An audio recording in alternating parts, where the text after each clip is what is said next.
At the start of the year, Africa Journal met two businessmen determined to make a good living, despite widespread unemployment in Kinshasa, the capital of the Democratic Republic of Congo.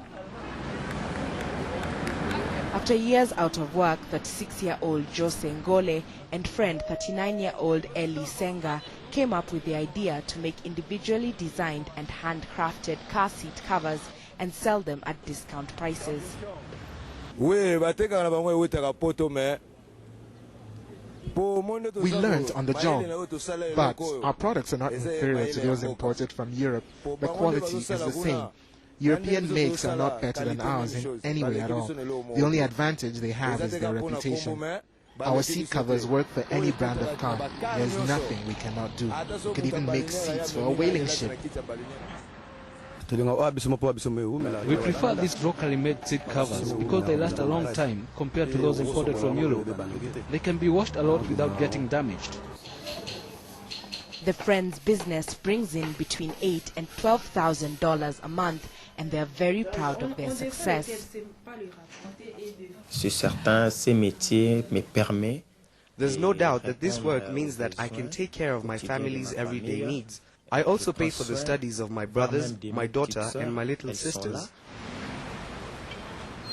But on a larger scale, 2009 wasn't a good year for everyone. A financial crisis that started last year took many African economies by surprise.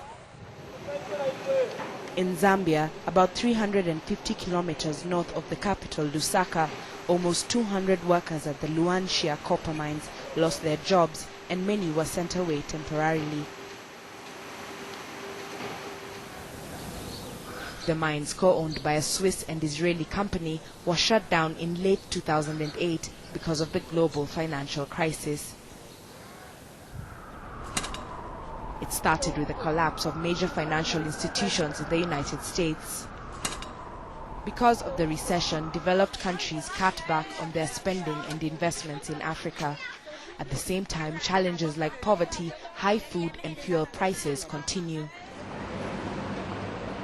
Finance ministers met in Cape Town this year to talk about the crisis, and everyone expressed concern about Africa's future. The current economic pressures are not of short duration. We're looking at a number of years, at least 5 years or so. And if we want to deal with that, then the ability of countries to provide public services, to raise the revenues, to improve on the quality of life of people is something we need to understand. If the conditions are as constrained over 5 years as they are now, then everything will go backwards. Tourism, a large revenue earner for many African countries, was also affected. Last year, Uganda's tourism industry raked in $450 million US. Analysts had projected a 40% growth rate this year, but expected lower revenues. Of course, we're all seeing that credit crunch, there's no doubt about that, has affected our business in general. And of course, Uganda as a country has not itself been able to market its image out there, even when it's one of the top 10 in terms of biodiversity. Africa Journal met some tourists who in normal circumstances would have made the trip to Uganda easily, but due to the financial crisis, struggled to raise funds for the journey. There was a lot of people supporting me to help me get here, so it wasn't just all out of my pocket. But so if it would have been a pure vacation, then it would have been out of my pocket. I wouldn't have been able to do it, so it would have been difficult. Burkina Faso, meanwhile, tried to cushion its economy by diversifying away from cotton, which makes up 60% of its exports, but makes less money when prices go down. So the country is now boosting leather production in order to cope. Our main market is based in Europe, Italy. We are selling about 70 to 80% of our production to Italy. We are also exporting to Spain, India as well, and China also. We are starting selling to China. Burkina is a country of animal growing, and we have great potential. We think that we can reach with capacity of 30,000 skins per day. Meanwhile, other sectors like energy, banking and telecommunications in Africa actively searched for highly qualified new recruits. We caught up with 29-year-old Jack Herman Ntoko, an account manager at a big insurance company near France's capital, Paris. Born in France to Cameroonian parents, he studied here and then did his postgraduate diploma in the United Kingdom. Today, his ambition is to find a job in Africa. Il faudra pas arriver en Afrique quand tout sera fait un jour. I don't want to go to Africa and grab my slice of the cake after everything has been done. I want to go there as early as possible and participate. So that's why I'm thinking that by starting at mid-level at an African-based company and by working hard, it will be easier to move up rapidly there than here in France.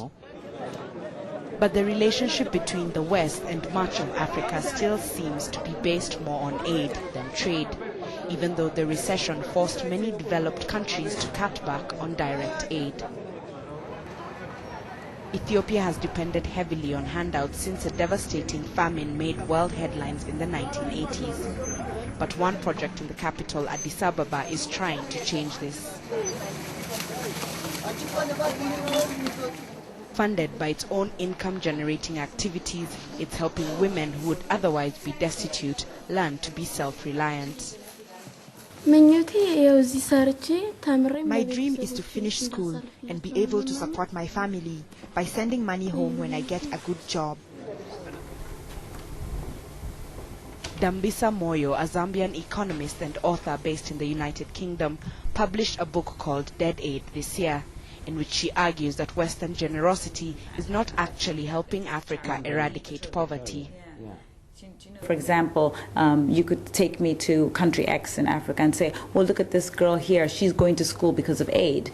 Yes, that's true. But the fact of the matter is, on a macro aggregate perspective, these economies are not growing. They're not growing fast enough to ensure that when that girl is done with her schooling, she can find a job. The economy isn't there. The economy isn't there, which is why if you travel across Africa, which I've done, and many other people have done, you will find that there are a lot of children, or they're now in their teens, adolescents, who are on the streets, some of them educated, because the economies are not growing rapidly enough to be able to subsume them into the workforce. So, it's a dichotomy. And if you or people feel like they want to help this girl get an education and they feel good about that, that's fine. But understand that that is not going to generate long-term economic growth, which is what we're all after.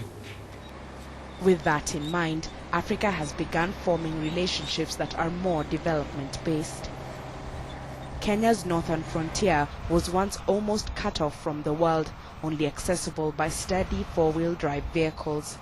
Now the Chinese have come on board to build a tarmac road all the way to Ethiopia.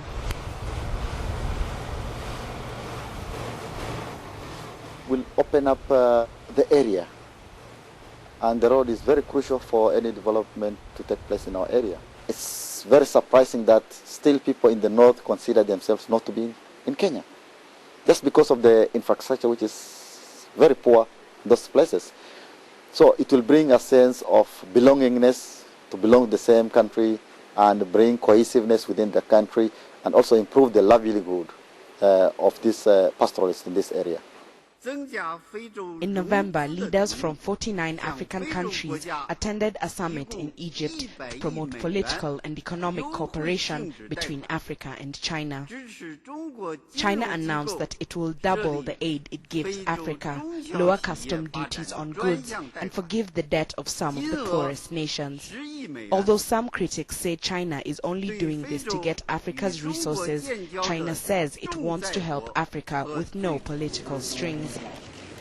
Since a similar meeting in Beijing in 2006, trade between Africa and China has doubled to $100 billion.